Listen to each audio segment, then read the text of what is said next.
Yes, the House should go vegan, and as a matter of urgency. You might wonder why on earth I'd be so concerned with people being vegan. People often say, stop forcing your views onto me. Why are you trying to force your lifestyle onto us? Well, I can assure you I don't have some narcissistic goal of wanting you to be like me or to join my cult. The motivation is connected simply to the concept of supply and demand. When you go to the store, you take flesh or milk off of the shelves. They replace it with more, subsequently subjecting more animals to a life of abject suffering and a brutal killing.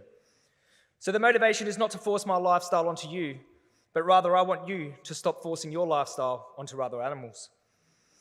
For you, it costs just a few quid for a pound of chicken. For the animals, they pay the ultimate price.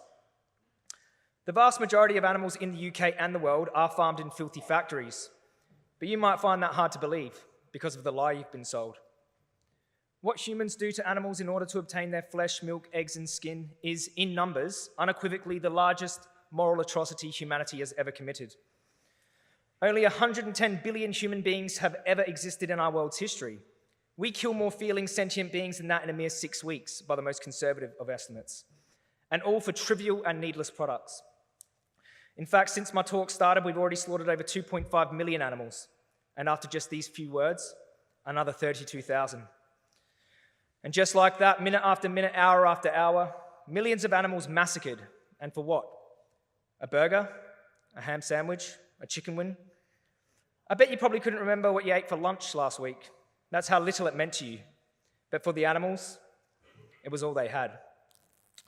Now, these numbers are unfathomable. We're talking between 1 and 3 trillion land and marine animals every year. That even if you were to believe that a human life is worth 1,000 animal lives, 1 million animal lives, when we crunch the numbers, we surely should have reached a threshold to which you would consider our treatment of animals up there with the worst of moral crimes. If you don't, I'm sure the animals would see it that way. You see, it's easy to look at an issue from our perspective and say it just doesn't matter. But as famous animal rights lecturer Gary Yourofsky once said, when you're the victim, things look a lot differently from that angle. If an atrocity like this were taking place to humans on such a scale, it would be the new Holocaust, on steroids. But the animal Holocaust isn't new. The systematic domination, enslavement, and mass killing of animals has taken place at least since the dawn of agriculture, and we've become more efficient at confining and terrorizing animals with the rise of factory farming in the 1920s. Animals were the first to be enslaved, the first to be systematically slaughtered, and the only victims to ever be served in a modern university cafeteria with no one batting an eye. For as long as non-human animals have been oppressed, they still are to this day, persecuted, treated like nothing, their charred bodies chewed up, digested, and flushed down the toilet. The utter disregard and contempt for these sentient beings is unmatched. But why are their lives disregarded? Well, just like racism or any other form of discrimination, it all starts in the mind first. Speciesism. You might have heard this term before. Similar to racism, it's essentially discrimination based on species alone. It's the reason we love and care for dogs but destine pigs to hellhole factory farms and a horrifying CO2 gas chamber to suffer and die. Speciesism is a form of human supremacy. We matter the most, so we choose who lives and who dies. Where have we heard that before? A quote attributed to Jewish philosopher Theodore Adorno rings true here. Auschwitz begins wherever someone looks at a slaughterhouse and thinks they're only animals. A testament to the dangerous mentality that stems from speciesism. You see, the speciesist sees animals as so far below us that it becomes morally permissible to treat them like their lives don't matter. And throughout history, we've heard different oppressors lowering humans to the status of animals in order to justify killing them too. This speciesist language tends to precede many mass atrocities and war crimes. But in a world where we respected animals to begin with, this dehumanization could never be used to justify the unjustifiable. In the words of philosopher Jeremy Bentham, the question is not can they reason, nor can they talk, but can they suffer? And I'm in the room with intellectuals and the well-educated, and we all know the animals we continuously subject to sickening farming practices for nothing more than taste pleasure can suffer, and suffer on an unthinkable scale they do. I've been an investigator for the last few years. I'm going to tell you some of the things I've witnessed in this time, and also some of the cruel and vile things humans do to animals in the name of our own selfish desires. I've seen mother pigs imprisoned in cages so small they can't turn around with their dead piglets sprawled on the ground around them. I've heard the chilling screams of 6-month-old pigs as they beg for mercy in dungeons filled with CO2 gas. I've seen chickens with their bodies half-eaten, fighting for their last breath on the cold, damp factory farm floor as the other birds continue to peck them to death. I've watched cows struggle to escape the knockbox, ripping their own horns off in desperation before being shot in the head, hung, and decapitated. I've seen calves stolen at birth while their mother bellows for their young, all so he can take the milk that was meant for her baby. I've seen featherless hens with painful bleeding prolapses forced to continuously lay eggs for someone else's breakfast omelette. I've witnessed full-grown pigs being beaten to death with an iron bar as they convulse for close to a minute before being thrown in a bin like trash. The majority of these despicable acts took place on UK higher welfare farms and abattoirs. RSPCA assured, red tractor, free range, grass-fed are just marketing ploys to ease the conscience of the unaware consumer.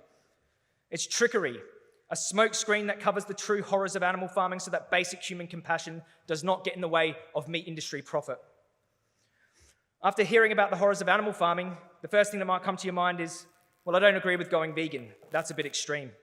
But it definitely should be done better. Let's treat these animals a little nicer before we kill them en masse. You will often hear the phrase humane slaughter being thrown around, as if putting the word humane in front of the word slaughter absolves us of any moral wrongdoing. Could you imagine someone using the phrase humane rape? Humane slavery? What about a humane genocide?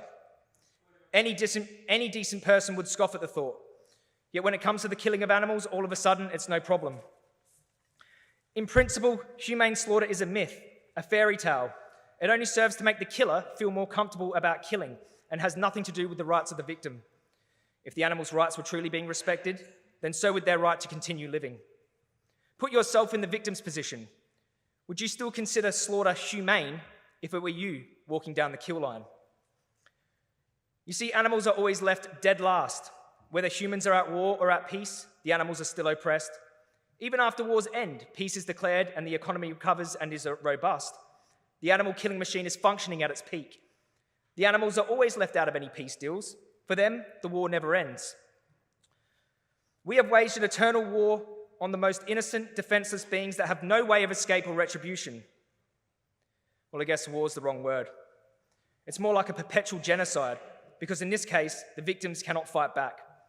They are truly gentle, fragile, and helpless beings, and humans capitalize in every twisted conceivable way off of their helplessness. And their only crime is being born into the wrong species. During his pursuit for non-violence, Mahatma Gandhi said the greatness of a nation and its moral progress can be judged by the way its animals are treated. What does that say about our moral progress as a human nation? I argue that although we're technologically advanced, we are sadly morally stone-aged.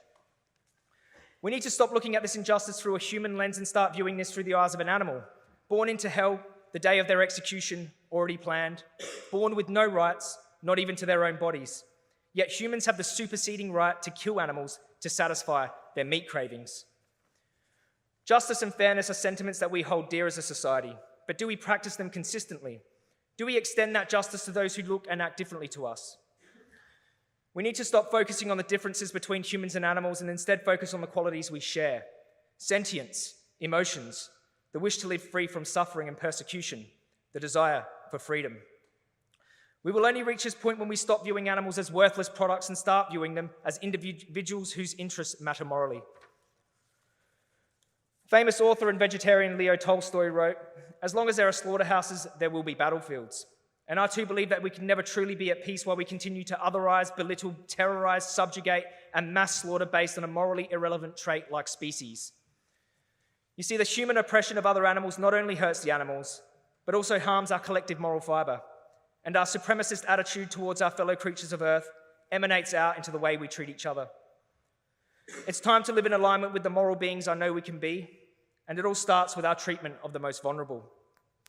When you are not vegan, you are facilitating through the supply and demand system the most horrific moral crimes. Crimes that one day will look back on the same way we now look back on slavery, apartheid, and the Holocaust, with complete and utter shame.